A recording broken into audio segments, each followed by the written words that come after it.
Welcome to Prop Day. I'm Rose Wernicke, President of the Board.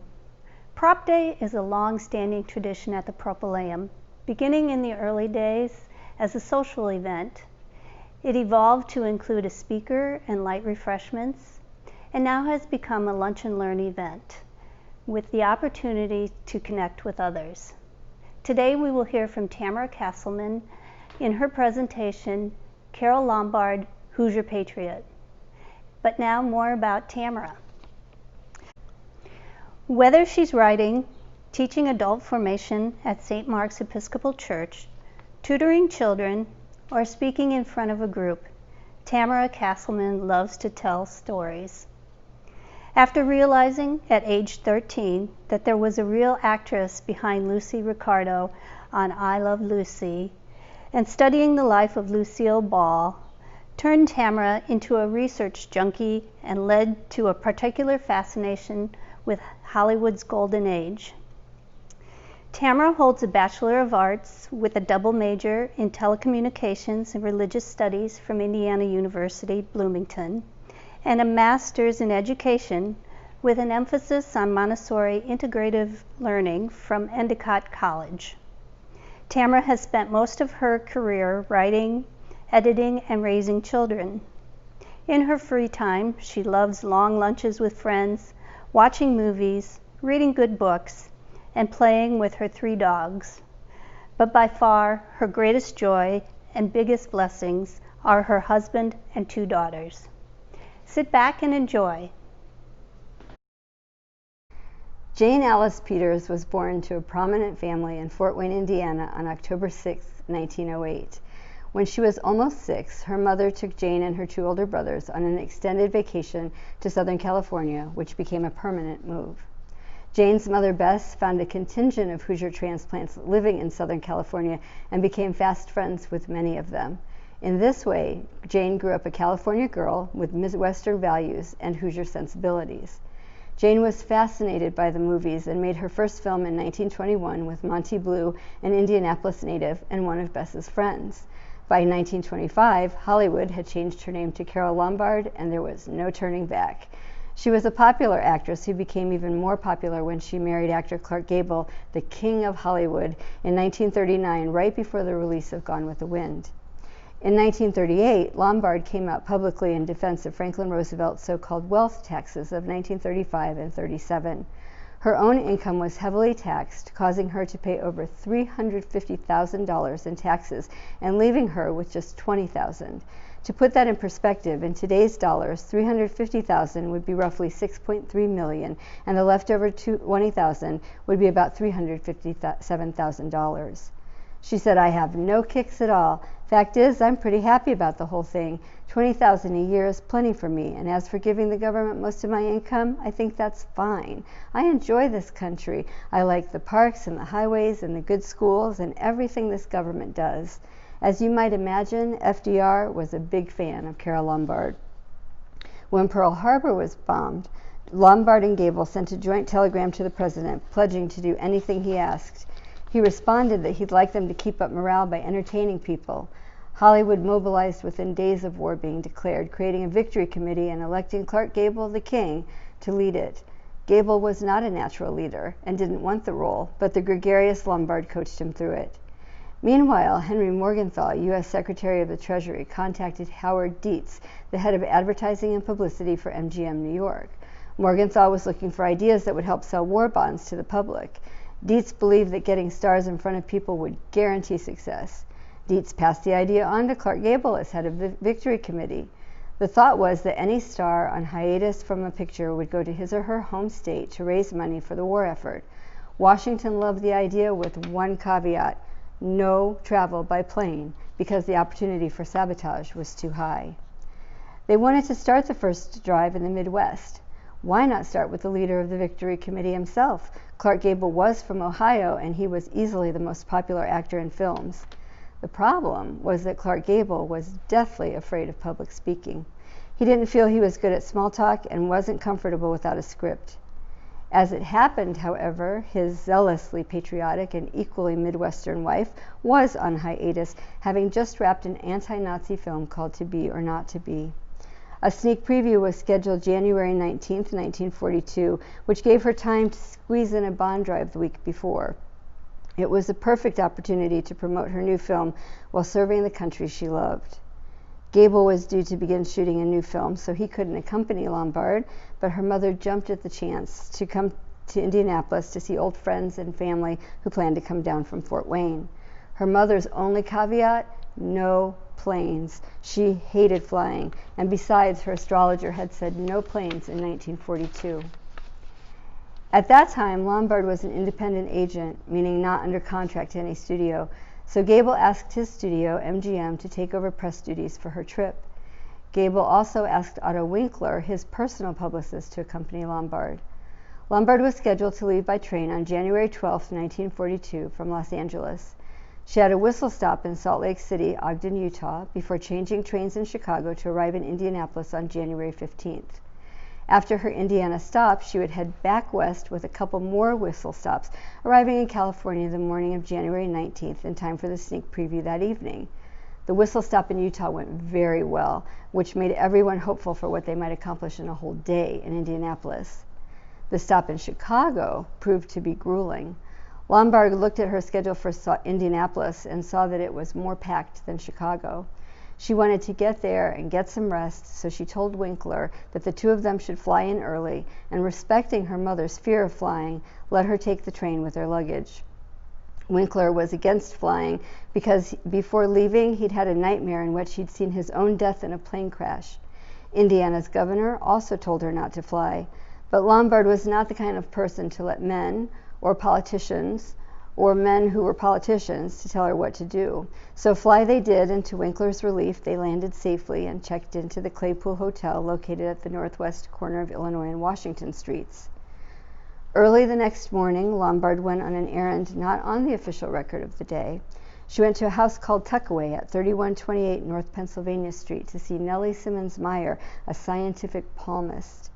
Lombard and her mother were both interested in the mystical arts, and Meyer was a good friend of Lombard's mother. Meyer said Lombard's palm showed signs of danger, noting that her hand showed similarities to Amelia Earhart's. She warned her to be careful and avoid unnecessary risks. Lombard went back to her hotel, changed clothes, and hustled with Winkler in tow to Indianapolis's Union Station. As she greeted her mother, they were met by several important Indiana figures: Governor Henry Schricker, Indianapolis Mayor Reginald Sullivan, publisher of the Indianapolis Star Eugene Pulliam, Indiana native and developer of the Hays Code Will Hays, and businessman J. Dwight Peterson, who served as the state chairman of the Bond Sales Advisory Board. It was a bit ironic to have Carole Lombard and Will Hays together. The Hays Code was what Hollywood used to self-censor, and Lombard had run afoul of the Hays Code on a regular basis. Politics does indeed create strange bedfellows.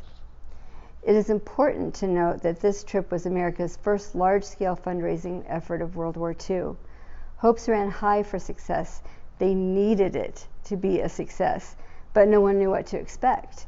Peterson set a conservative goal of $500,000 for the well-publicized event and hoped for the best.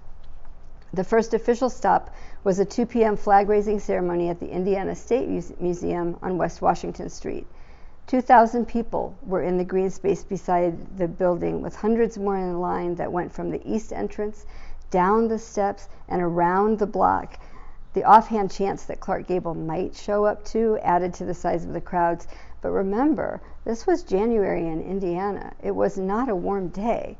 Lombard went down the steps to a raised platform on the lawn. From there, she saw military cadets and all kinds of photographers. Behind them, the crowd kept growing, stretching down from South Capitol Avenue.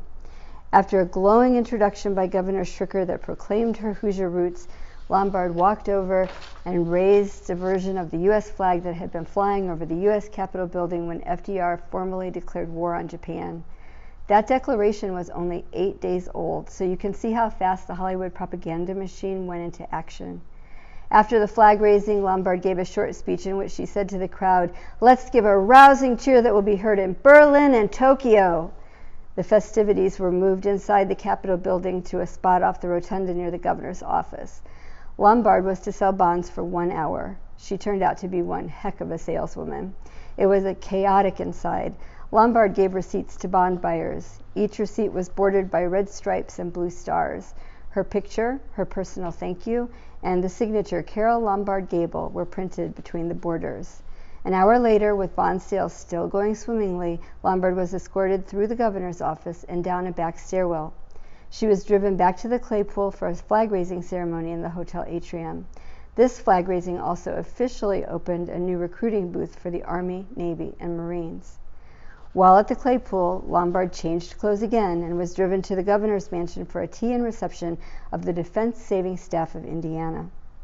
The women were deeply impressed by Lombard's sincerity and pleased to find her so down to earth. Her mother, who accompanied her, made an equally good impression. Lombard spoke to those present, saying, "I came here to experience Indiana people and your defense program, and I am anxious to do every little thing I can, just as I hope that everyone here is willing to do everything you can do." Then it was back to the Claypool to freshen up.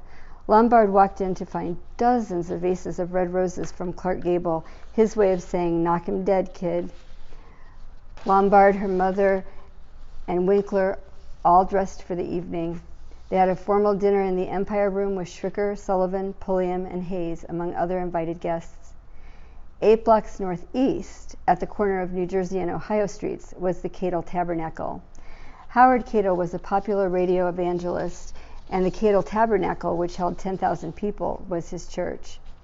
This night was to be a pageant of patriotism beginning at 7 p.m. with a concert by the Purdue and Indiana marching bands and the Culver Military Academy Drum and Bugle Corps. Some in the crowd included Lombard's family from Fort Wayne.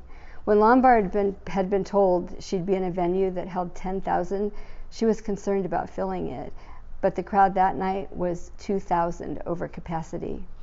The program must have been amazing to witness. 100 soldiers from Fort Benjamin Harrison and sailors from the Naval Armory marched. There was a performance by the Women's American Legion Auxiliary Drum Corps, as well as an appearance by the Culver Honor and Color Guards. They sang the Lord's Prayer. The flag that Lombard had raised to start the day was brought in and put on display. Eugene Pulliam took the stage and presented Will Hayes, which was followed by a performance of the Purdue Symphonic Choir. There was a solo performance of God Bless America. After setting the scene, Pulliam again took the mic and said, "I've got some real news for you. Boy, this is hot news. I almost got an extra out on this."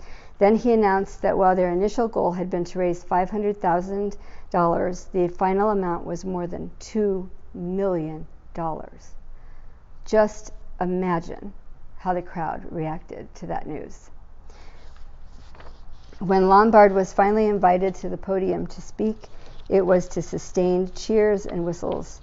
She began by saying, "This has been a wonderful, a memorable day. Nothing could have made me happier than your kind invitation to share it with you and to be in Indianapolis tonight." She gave a lengthy speech promising people that winning this war was vital for a lasting peace, that we were all fighting for peace, and she encouraged people to continue supporting the war effort, saying, "I don't have to tell you what to do. You know what to do. Buy bonds, buy stamps, buy more bonds and more stamps. Keep buying them until this war is won. This is not only our duty, it's our right as Americans." She ended by saying, "As a Hoosier, I am proud that Indiana led the nation in buying Liberty bonds in the last war. I want to believe that Indiana will lead every other state again this time, and we will. We won the last war, and with your help, we will win this war." After her speech, she began the national anthem, but stepped away from the microphone as she was not a singer. Lombard was escorted away with more cheers. She had won the hearts of Indianapolis. She had one last VIP mingling session and was finally done for the night. Unbeknownst to her mother or Winkler, Lombard had found the plane trip from Chicago to Indy to be very fast and very convenient. She was desperate to get home to Clark Gable. Even though whistle stops were planned on the way back, she couldn't bear the idea of 3 more days of travel after such a whirlwind few days. In spite of every premonition and warning, in spite of the government's prohibition on stars flying, in spite of it all, Lombard insisted on flying home. Her opposition from her mother and Winkler was strong, so they agreed to flip a coin. Lombard won the toss.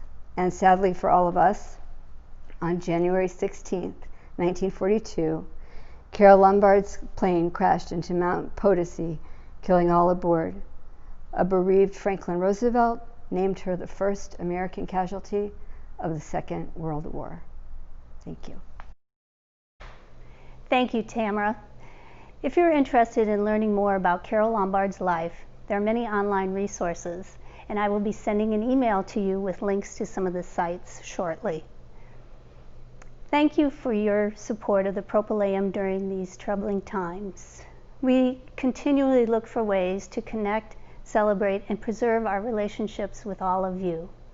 If you're interested in learning more about making a donation, please contact Liz at 317-638-7881, option 5, or visit our website, www.thepropylaeum.org. Thank you for joining us today, and we look forward to seeing you soon.